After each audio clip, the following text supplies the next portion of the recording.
Hey everyone, these are your 10-4 notes on graphing tangent functions, and this is the last lesson in Unit 10. We've briefly talked about tangent functions already and what they look like and what the equation is composed of. The first thing I would say that's different about tangent functions, other than completely the way it looks, is the period of a tangent function. Remember, it's just pi over b, where sine and cosine were both, the period was both 2 pi over b. So that is the big difference between sine and cosine there when it comes to the equation and when it comes to the period. Tangent functions have vertical asymptotes, and that's the places in the graph where it is undefined, and those vertical asymptotes happen at multiples of a half a pi. And so you can see there, those half a pi's all have vertical asymptotes. You can also see that a tangent graph has a clear, distinct point where it changes direction. The parent tangent graph is going to go through at the origin, and you can see that change of direction happening right there at the origin. When you see that happen again, a complete cycle has happened. So right there you can see the parent graph has that period of pi, and right there exactly in the middle is where that asymptote happens at a half of a pi. So you would have a vertical asymptote at 3 halves pi, 5 halves pi, 7 halves pi, and so on. The domain of the parent graph is actually all real numbers, and here's a different thing that we haven't seen in a domain range, except odd multiples of half a pi, meaning that to infinity, and both negative infinity and positive infinity, we are going to see those asymptotes happening at odd multiples of half a pi. And then other than that, all real numbers make up its domain. And then range, no matter the vertical shift, the horizontal phase shift, or if there is a multiplier out front, or what the period is, the range is always all real numbers. All right, let's start answering some questions. We've already answered questions like this similarly. I can't talk right now, it's late. In lesson 10.2. Today, though, or right now, we are not going to put any number we want in front of the function since there is no amplitude for a tangent function. We had a little fun with that in lesson 10.2 and showed how no matter what the value out front, it doesn't change the period of the function. But notice when we get to part B, I am going to be specific about how it's expanded. So let's just save any number other than 1 for when I ask for it specifically. Other than that, let's just use the number 1. So if we want to find the period can be found by taking pi over b. Well, we don't want to find the period. We've been given the period and we need to find b. Do recall that these two can simply flip-flop if we were to cross multiply and solve for b. And so we can actually find b by taking pi and dividing it by the period. So here, my b is going to be pi over 3 pi, which simplifies to 1/3. So I'm going to have y equals the tangent of theta over 3, and there was a vertical shift of down 5, so I put minus 5 at the end. All right, next I can find my b first. I can take pi and divide it by the period, and a half a pi will go into a whole pi 2 times, so my b is 2. My equation is going to be y equals, and I'm going to start with 2 because it does say that we're vertically expanded by a factor of 2, all right? Then comes tangent, and then comes my value of b, and then theta, and there is no vertical shift, so we're done. All right, if you want to pause this video, give this a try, and then hit play and see how you did. All right, go ahead and pause it. All right, we're going to find b by taking pi and then dividing it by our period, which also happens to be pi, so pi divided by pi is 1. And there's been a vertical shift up of 3 units. So it is simply the parent graph here shifted up 3 units. All right, select the correct graph of the function tangent of theta minus 2. Now, keep in mind, if you see tangent of just theta, that is the parent graph. So we're looking for the parent graph that's been shifted down 2. This is quite easy. If you look for those turning points, you can see whether it's been shifted up and down. Quickly, if we know that b is 1, we know the period is actually pi. And if you look at these graphs, they have degrees on them, and we also know that pi is equal to 180 degrees, so we should be looking for a completed period with 180 degrees. Turning points right here are still on the x-axis, so it's not been shifted down too. This graph looks to have been shifted up to.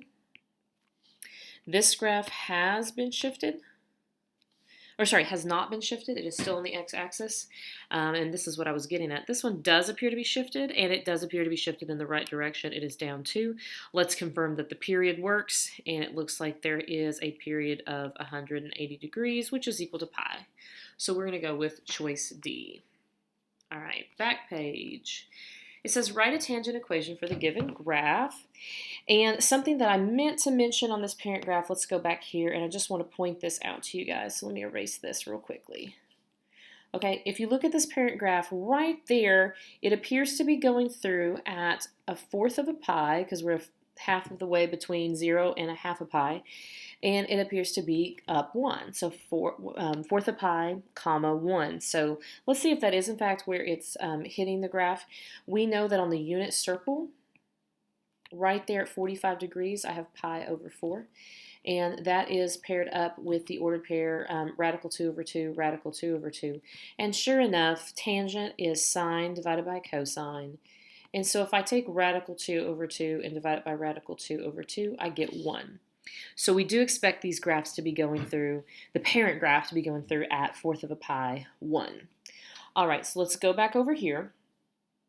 We are going to assume that these graphs do not have do not have any sort of expansion or multiplier. And I say that because I just want to test your ability to look at the period and look at the vertical shift. And when we go to graph these final two, knowing that 1/4 of a pi trick is going to help us on both the example 4 and the U-try. All right, on this one, the first thing I'm going to do is find the place where it starts to change direction, and that appears to be happening on these red dots, and that'll help me determine the period. And if I look here, it looks like the period is 2 pi, and so I can find my value of b by taking pi and dividing it by the period. So it looks like my value of b for my equation is going to be 1/2. Next, I'm going to look for any sort of vertical shift, and it does appear to have been moved up 1. So my final equation will be y equals tangent theta over 2 plus 1. All right, if you want to pause the video so you can do this U-try, and then you can check it. So go ahead and pause it now. All right, I'm going to look for the turning points. So they appear to be happening right here. And then I'm going to draw my line and connect them. And it does look like my period is pi, which is a typical period for the parent function. So I can say that the period is pi, my value of b is pi divided by pi, which is 1. And it has been shifted up 3. So y equals tangent theta plus 3. All right, finally we get to our graphs. And if we have to graph by hand, let's first determine what the period is going to be. And our period is pi divided by our b. So our period is 1/2 a pi. And if your period is 1/2 a pi, your vertical asymptotes happen halfway through your period. So if my period length is 1/2 a pi, that means my vertical asymptote is going to be happening at 1/4 of a pi. And it's going to be happening here at 3/4 of a pi, and at 5/4 of a pi, and so on in either direction. And we're only going to add a few of the tangent waves because it can get sort of monotonous. So let's see. We are going to, and remember the trick about 1/4 of the way, 1/4 a pi, and then up 1. So I'm going to do that, but right about here. And it's really 1/8 of a pi because I have shortened the length of my period. And so it's going to go here and get close to that vertical asymptote. And it's going to go there and get close to that vertical asymptote. And then it's going to start back again down here, go through right there at 1, go through that halfway point at 1, and go back up again. Right there it goes through. Right there. And the only exact points I'm hitting are that halfway mark there, that halfway mark there, and then I'm just kind of merging into that vertical asymptote. I'm not doing exact values there. It's just an estimate and the basic shape of the graph. All right, if you guys want to do this next one as a U-try, That's totally fine. It is a little trickier, so obviously I understand if you're just going to watch. Let's first establish our period, and our period is going to be 2 pi, pi divided by our b, so it looks like our standard parent graph. And that means that I'm going to go through here, and I'm going to start again there, and then my vertical asymptote is going to happen halfway along the way. So I'm going to go through at 1 1/4 of a pi and get close to it. I'm going to go through 1 -1/4 of a pi and -1 and then get close there.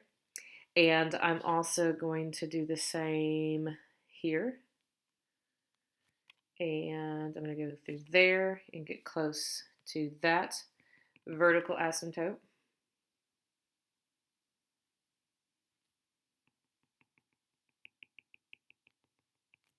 And then start again. Always completing a cycle within pi. And I'm going to highlight that. You guys can see a full cycle there, pi, right there, pi. Okay, now this graph has been shifted down 1, so what I do next is just shift everything down 1. And I just think it's easier that way. It's kind of hard to tell where you're supposed to be at if you don't do that initially. So that dot would move there, that dot would move there, and that dot would move there. Same vertical asymptote, like that. And then that dot would move there, that dot would move there, and that point would move there. I guess I should be saying point. Once it passes midnight, I think you can say dot, right? And then here, here, and it would just keep doing that. So there is your tangent parent graph shifted down 1. I hope this video has helped. If you guys have any questions, please email me. I would love it if you could start on your homework now. All right, thanks guys.